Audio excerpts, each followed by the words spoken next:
Olá, boa tarde, bom dia, eu não sei que horário você está assistindo a essa aula e vamos então ao nosso bate-papo entender um pouco mais sobre o conceito de transtorno do espectro autista. Eu então sou a professora Stephanie, graduada em Letras, especialista em Educação Especial, em Psicopedagogia e no momento estou cursando mestrado em Educação. Bom, sigamos aqui comigo. Então, o que é transtorno do espectro autista, também conhecido por TEA? Tem muita gente falando que esse assunto aí parece que tem gerado maiores repercussões, parece que houve, sei lá, um surto de transtorno do espectro autista e não é nada disso.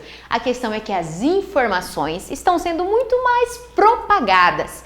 E nesse sentido, então, tem facilitado as questões diagnósticas, dentre também a detecção de algumas questões sintomáticas, auxiliando também que as famílias, educadores, enfim, possam contribuir, avaliando, verificando possibilidades para então uma consulta médica, uma visão de um profissional da área de saúde. Mas vamos entender o que seria isso.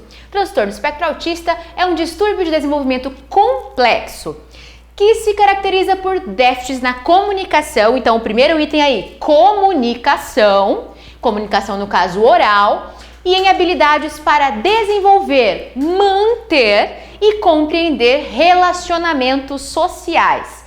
Então, ali vou ter uma outra questão, as questões dos relacionamentos sociais. Claro que uma coisa está ligada à outra. Se eu tenho a questão da comunicação, obviamente, ela vai estar ligada também às questões sociais. E aqui, pessoas com autismo poderão apresentar prejuízos tanto na linguagem verbal quanto na não verbal. Como assim?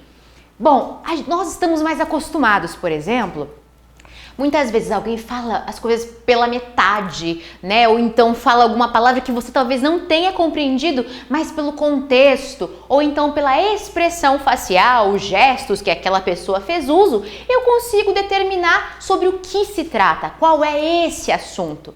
Porém, uma pessoa com transtorno do espectro autista vai ter bastante dificuldade, por exemplo, em analisar se eu estou triste, se eu estou apavorada, se eu estou nervosa. A grande maioria deles vai apresentar essa dificuldade. Então, tanto nas questões da comunicação verbal, como também em outras, como por exemplo, já dito, a questão facial. Dentro das comunicações verbais, nós também vamos ter as questões de metáforas, as figuras de linguagem. Então, quando eu digo para vocês assim, João acordou com a galinha. O João, se ele tiver autismo, ele vai se imaginar de fato acordando ao lado de uma galinha, como se ele tivesse dormido com essa galinha. Então, eles entendem tudo de uma forma literal. Então, até nesse sentido, vamos ter que ter um tato na hora de conversar com essas pessoas para que possamos ser mais facilmente compreendidos. Mas seguindo aqui, apresentam dificuldades em compreender expressões faciais, gestos, símbolos, como já dito aqui, metáforas também, a linguagem figurada. Então, depois de termos uma noção do que seria esse transtorno, eu preciso compreender também como procede a questão diagnóstica. Então, olha lá. O diagnóstico de transtorno do espectro autista engloba prejuízos nas capacidades cognitivas sociais, que se encaixam em 3 categorias. Eu tenho então a questão da reciprocidade socioemocional, como eu havia dito, aquela dificuldade muitas vezes de compreender o que a outra pessoa está expressando e até mesmo de expressar-se, de demonstrar as suas necessidades naquele momento, de se comunicar. Comportamentos comunicativos não verbais, então dificuldade nesse campo, como já dito, e também na interação social. Nós já vamos ver como é que procede essa questão da interação social, que ela é variável de acordo com alguns níveis aqui. Seguindo então, o sujeito também deve demonstrar pelo menos 2 características de comportamento restritos ou repetitivos. O que seriam esses comportamentos? Existem pessoas com transtorno do espectro autista que muitas vezes estão desorganizados emocionalmente, então eles acabam fazendo o balanceio de corpo dessa forma aqui para que eles se organizem. Ou então em momento de euforia, em um momento de susto, talvez. Bom, de diversas formas, essas características de estereotipias vão acabar aparecendo. Acertou uma questão lá dada pelo professor. Muitos deles vão fazer movimentos assim, com as mãos. São diversos movimentos, mas eles são, no caso, repetitivos. Alguns desses acabam andando em círculo diversas vezes. Para quê? Também para buscar aí, né, uma forma de se organizar emocionalmente. Bom, o que pode abranger também a questão da fala repetitiva, movimentos repetitivos, interesses específicos, né? Alguns deles, em sua grande maioria, gostam de dinossauros, carros, enfim, são diversos aí as afinidades com alguns assuntos, porém, em sua maioria, eles acabam até ficando um tanto fixados nesses assuntos. É tamanho o interesse que eles acabam ali querendo só ouvir e falar, enfim, sobre aquele assunto. E também temos, então, como uso de objetos, rituais ou dificuldades para aderir a uma rotina ou para modificá-la. A questão do uso de objetos, da mesma forma que se apega a um assunto, ele pode se apegar a algum personagem, enfim, algum apresentador, algum personagem do desenho, ou muitas vezes a objetos. Tivemos uma estudante que ela gostava muito de vassoura. Então, para que ela se organizasse na escola, ela tinha que estar lá sentada em sua carteira com uma vassoura próxima dela, porque aquilo a ajudava a regular e também fazia parte do seu interesse.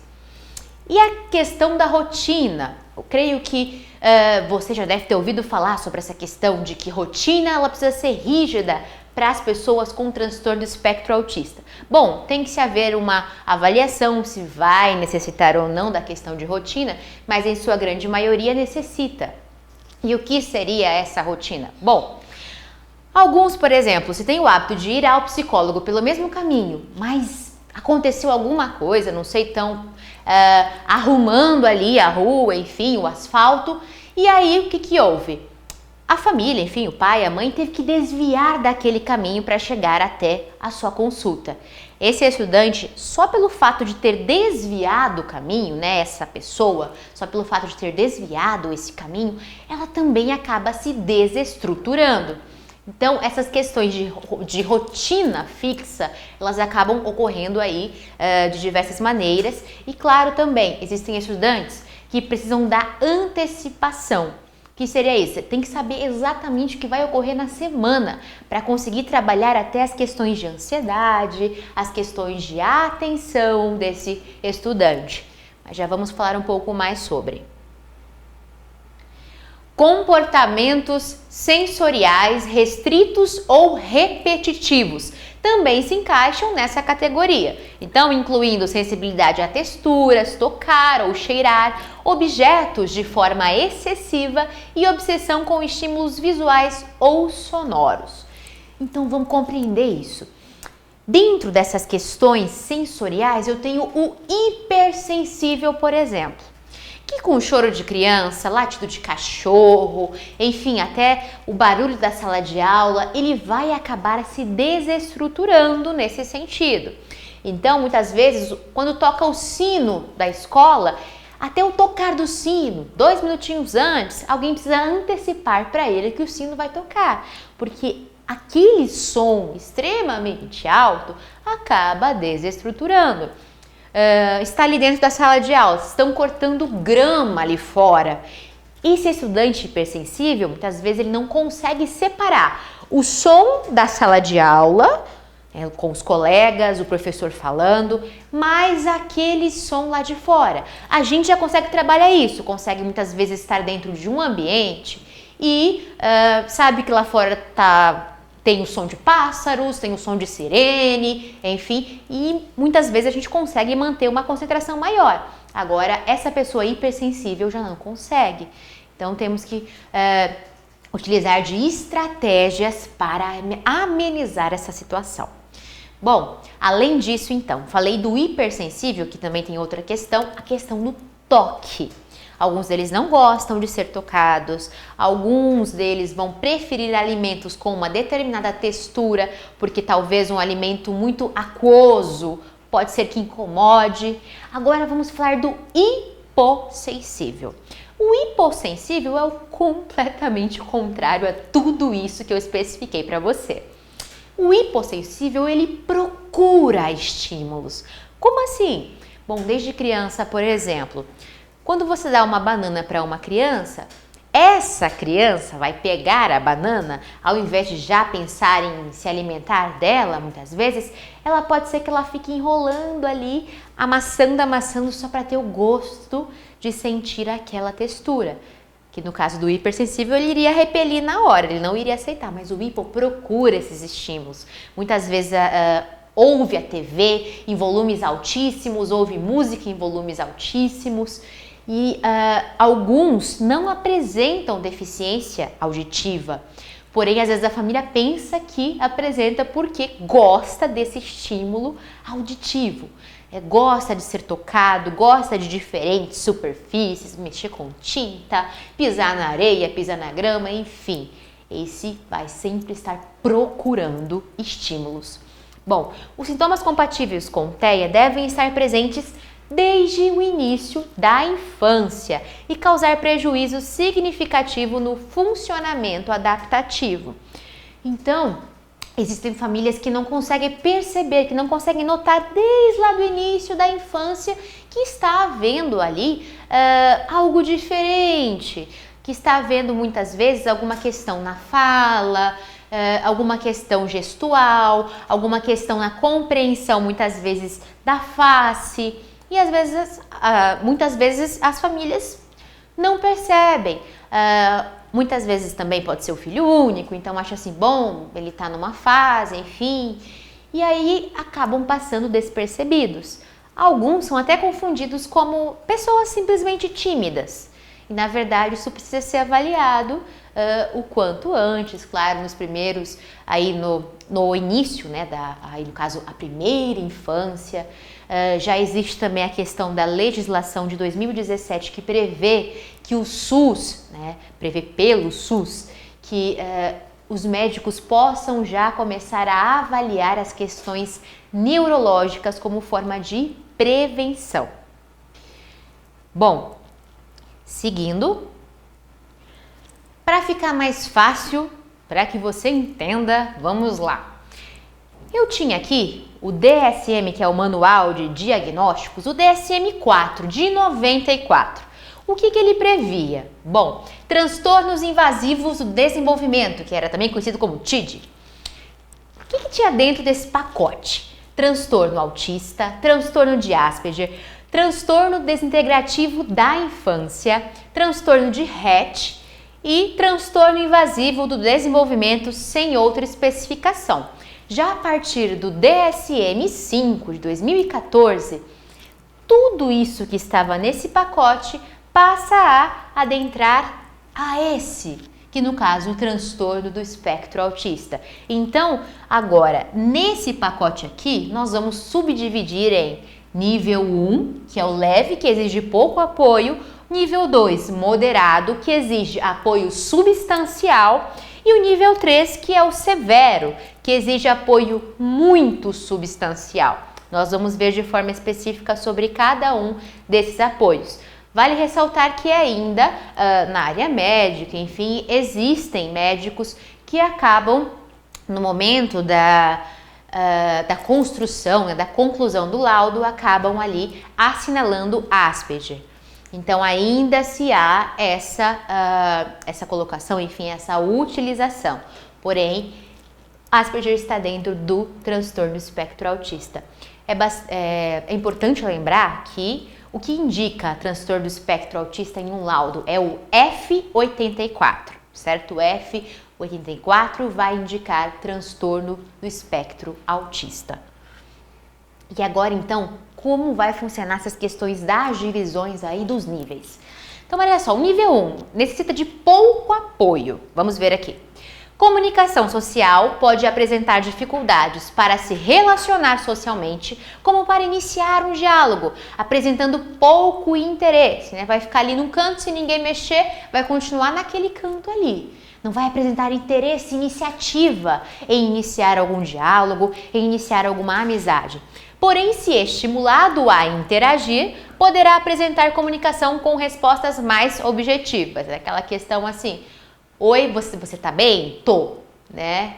Então, assim, bastante objetivos, claro que se estimulado, vai aumentando as questões de vocabulário, enfim, e também vai podendo ampliar esses estímulos na questão social. Bom, comportamentos restritos e repetitivos costumam apresentar dificuldades em relação às mudanças, como, por exemplo, em lidar com a quebra de rotina, que é aquela questão que eu já havia comentado com você.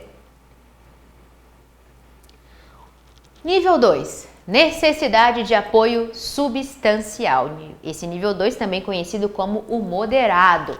Então temos aqui comunicação social, dificuldades graves na interação social verbal e não verbal, né, que já havíamos falado sobre os gestos também, não só a fala, com grandes limitações mesmo se receber auxílio durante a comunicação, apresentando respostas reduzidas. Essa resposta reduzida pode ser o fato, por exemplo, desse sujeito conseguir expressar que quer ir ao banheiro, dizendo banheiro, né? Utilizando assim de não uma oração completa durante a fala. Ele vai utilizar aí de pequenos elementos para se comunicar. Claro que é aquilo que eu havia dito. A partir dos estímulos, ele inclusive pode mudar de nível.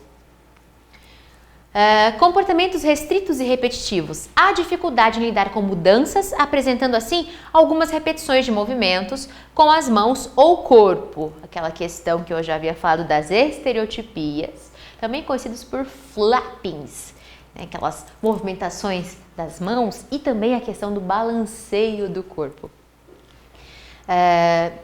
Então, no caso aqui, com maior frequência, podendo demonstrar sofrimento para a mudança de foco em atividades de sua rotina. Aconteceu ali alguma coisa diferente, vai ter que mudar o foco, ele vai ter um pouco mais de dificuldade. Bom, nível 3. Necessidade de apoio muito substancial, também conhecido como severo, esse nível. Bom, comunicação social. Há graves dificuldades na interação social verbal e não verbal, causando grande limitação nas interações sociais com resposta mínima. O que seria essa resposta mínima? Tínhamos um estudante severo, com nível severo, que só conseguia dizer tá, era a única coisa que ele conseguia. Expressava que queria ir ao banheiro por segurar a calça. Então, assim, uma forma de comunicação extremamente limitada, que claro que pode também ser trabalhada por meio de comunicação alternativa, tecnologias assistivas, dentre outras questões aí. Comportamentos restritos e repetitivos, a extrema dificuldade em lidar com mudanças em seu cotidiano, extrema, apresentando grande sofrimento para a mudança de foco ou comportamento. Agora aqui, e o fechamento desse diagnóstico? Quem deve ser esse profissional? Como isso deve funcionar? Bom, para o fechamento do diagnóstico é indispensável que haja uma equipe multiprofissional, composta minimamente por psiquiatra infantil ou neuropediatra, neuropsicólogo, fonoaudiólogo e terapeuta ocupacional. Seria aí o ideal para se fechar um diagnóstico, porque no caso estaria mais completo.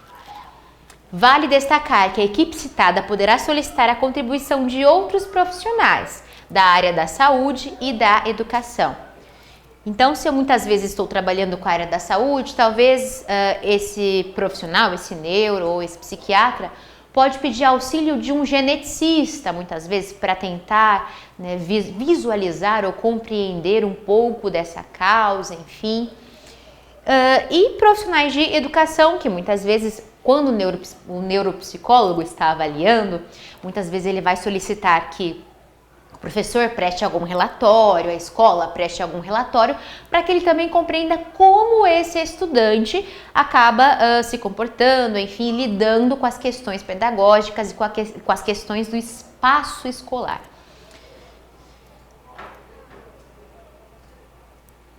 Aspectos da linguagem e comportamentos. Bom, algumas pessoas com transtorno do espectro autista, elas podem repetir falas.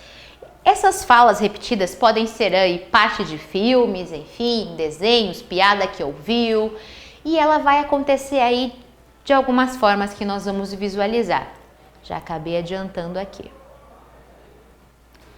Essa repetição, então, ela pode ser chamada de ecolalia. Eu trouxe aqui 3 tipos de ecolalia.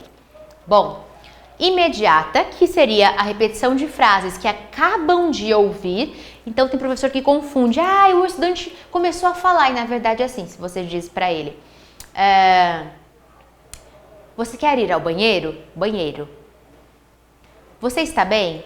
Bem. Certo? Ele só está repetindo a última fala. Como você está, João? João. Compreende? Então, nesse momento, nessa perspectiva, ele só está o quê? Praticando a ecolalia imediata. E aqui temos a questão também da tardia, que é aquilo que nós falamos anteriormente, que é a remissão de um pedaço de um filme, de um desenho que essa criança assistiu e ela fica ali repetindo diversas vezes.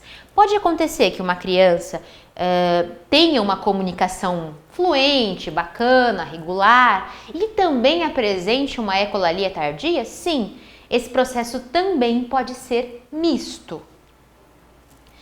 E aqui temos, como já havia dito, as antigas guardadas na memória e após um tratamento direcionado por profissional fonoaudiólogo, tá? Não é o professor de apoio quem é o responsável por tratar as questões de fala, enfim, vamos lá, eu vou estimular você a falar, carrega esse compromisso consigo, né? Não é esses auxiliares, não é coordenação, não é regente, não são as pessoas do campo pedagógico, do ambiente escolar que são responsáveis pela linguagem.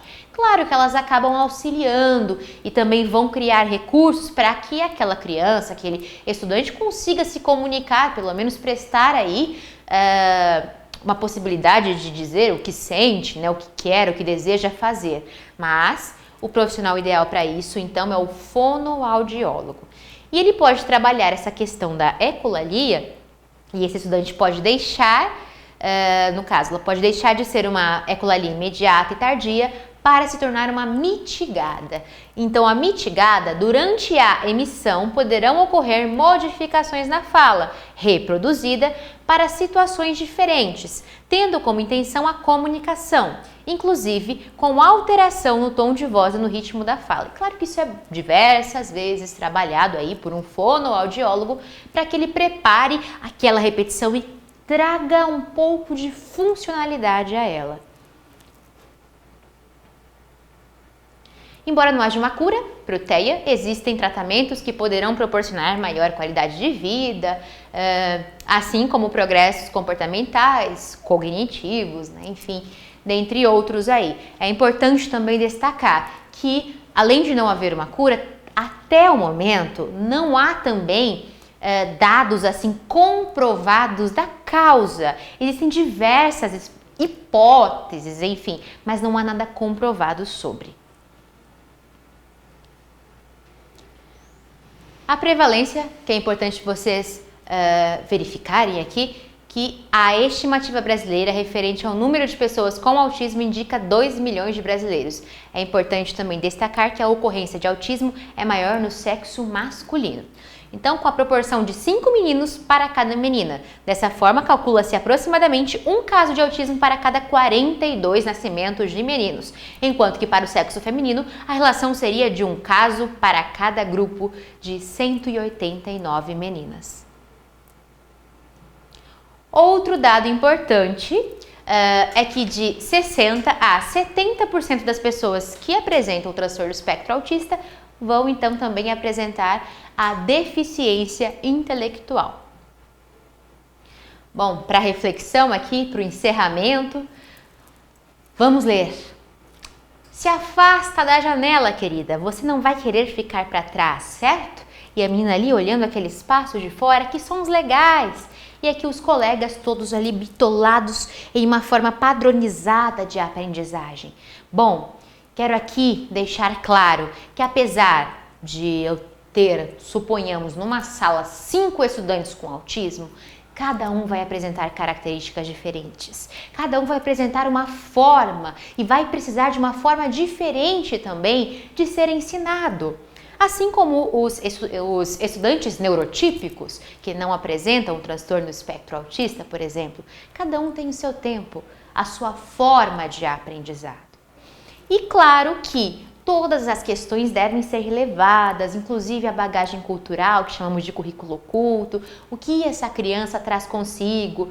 Eu tenho que, enquanto pertencente ao espaço escolar, preciso verificar todas essas questões para saber até com que estratégia eu vou poder trabalhar nesse ambiente e não com essa ideia de padronização.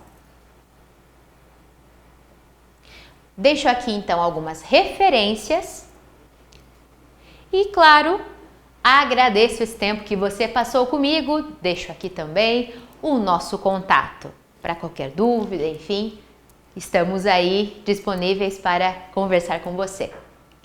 Obrigada, até mais!